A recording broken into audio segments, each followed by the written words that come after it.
Hello children, in the previous session we learnt about force, what do you mean by force, what are the different effects of force.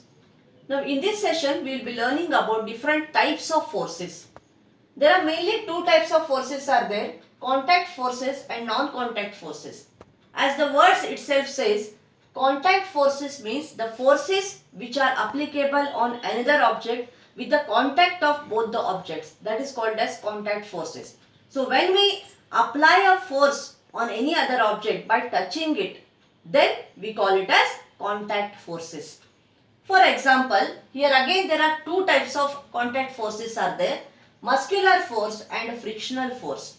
As the word itself says, muscular force, force applied by our muscles, that is called as muscular force. So if I want to lift this object up, I have to apply force of my muscles here. So this is called as muscular force. So usually any load which is carrying, if you want to pull something, if you want to push something, we are applying muscular force.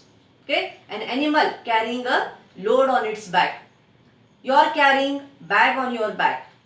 Yes, everything is a muscular force here. Okay, when we are breathing, we inhale air.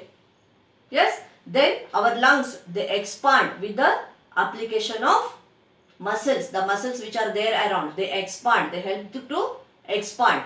Okay, so that is also a type of muscular force only. Okay, so muscular force is a force which is applied with the help of muscles. By applying force of muscles on another object, if you pull or push any object, then we call it as muscular force.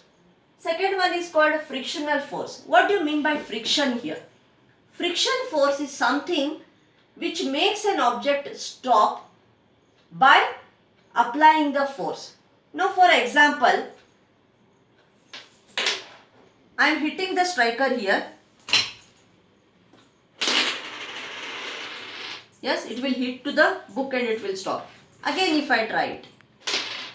Yes, the striker hits the coin moves to certain distance and it will stop. What makes the coin to stop here?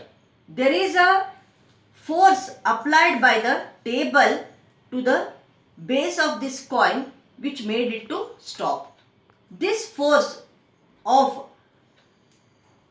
friction which is applied by the table to the base of this coin, it is called as frictional force. So frictional force is something which makes any object, moving object, to stop. That is called as frictional force. This frictional force is applied by one surface over the other surface. Okay, so usually friction is applied by interlocking of the surfaces. So a surface is locked with another surface here, which makes the force apply on this object, and that brings the reduction in the speed of this object, and gradually the object comes to rest. That is called as frictional force. The next type of forces are called as non-contact forces. What do you mean by non-contact forces here? The forces which are applied on one object by another one object on another object without having contact, direct contact with the object. That is called as non-contact forces. In non-contact forces again there are three types: magnetic forces, electrostatic forces and gravitational forces. Now let us see what do you mean by a magnetic force here. Now I have taken two magnets. These are south poles of the magnet together and these are north poles of the magnet here. Already I have studied about the properties of magnets. If similar poles of the magnet, like poles, are brought together, they always repel each other. When unlike poles are brought together, they attract each other. So I am bringing the south pole of a magnet near the south pole here.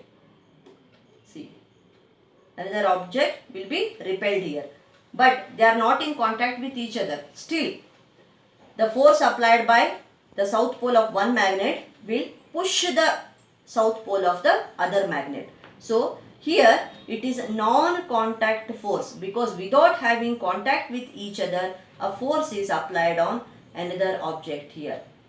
Similarly, if I take the like poles together, yes, So without directly coming in contact with the other pole, the magnet is attracted. So this is called as magnetic force.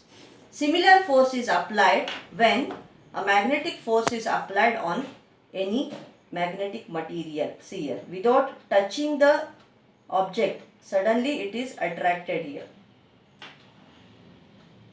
Yes, without even touching it, it is getting attracted towards the magnet.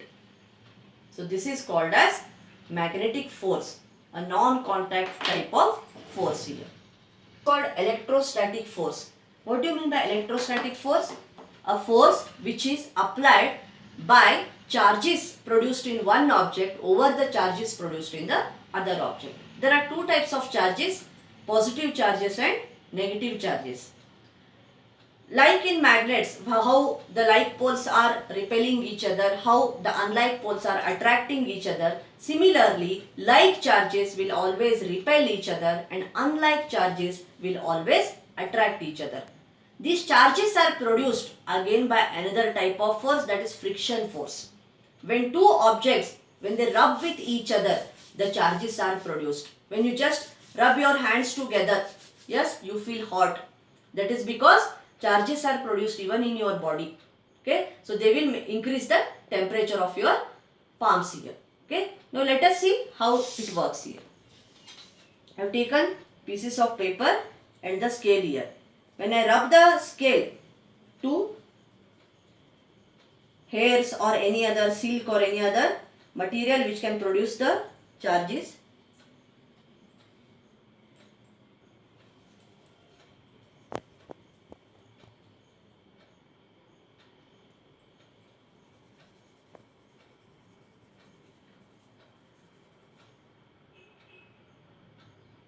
yes, we can see the force of attraction between the paper and the scale here.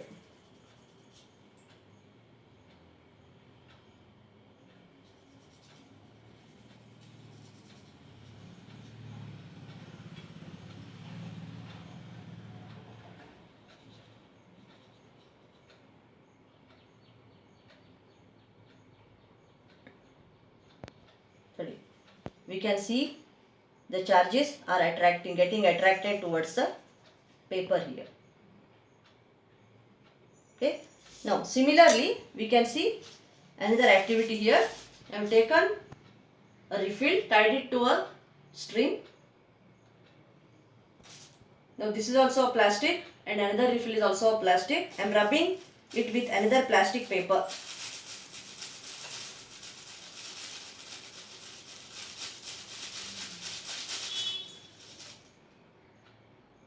See here. They are not attracted towards each other. They are repelled with each other. Yes, because similar charges, like charges are produced here. If I rub the same refill with paper, which is having different property, what type of charges are produced here? Okay, without me touching the refill is getting attracted towards the other refill here because like charges are produced here. Now, this shows that some charges which are produced in one object can repel the other object or can attract the other object without coming in contact with the object. So, these are non-contact forces. One more type of non-contact force is a gravitational force. All of you know that we are sticking to the ground or we can easily walk on the ground with the help of the gravitational force of the earth. Okay. So, this gravitational force is also another type of force which is a non-contact force. Now, the force of gravity is attracting any object towards it. If we flip a coin without going up, it will go up but still it will come down. If you throw a ball up, automatically it will come down only towards the earth only. So that is a force of attraction of the earth, that is called as gravity. It is also a non-contact force. A force of gravity will be pulling the object towards it always. Okay. So these are different types of forces. Some are contact forces and some are non-contact forces. Now one activity for all of you. You have to make a list of 10 forces of contact forces and 10 examples of non-contact forces what we are seeing around us. Okay, thank you children. Now here an object is at rest. If an object is at rest, are the forces acting on this object or not acting on this object? Forces are acting on this object. Which are the different forces which are acting on this object which is at rest, which is not moving then? There is a force of gravity which is pulling the object down. There is a force of friction between the table and the book which is keeping it at rest here. And there is a force of air which is surrounding it, which is not making the object move. So these are called as balanced forces. When balanced forces are acting on an object, the object will be always at rest. Suppose if I add additional force on it, instead of gravitational, frictional and the forces which are there around, I am adding one additional force on the object from one side and push it, then only the object starts moving. So I am adding an additional force opposing the force of friction over this object, opposing the force of air over this object, then only the object can be made to move. This shows that an object will move whenever some additional forces are acting on the object. Otherwise, the object will be at rest. So, if an object is at rest, does not mean that no forces are acting on it. There will be forces acting on an object even when they are at rest. If the object has to move, some additional force has to be applied on the object so that it will start moving. In which direction it will move? It will move in the direction of the applied force if you are pushing it.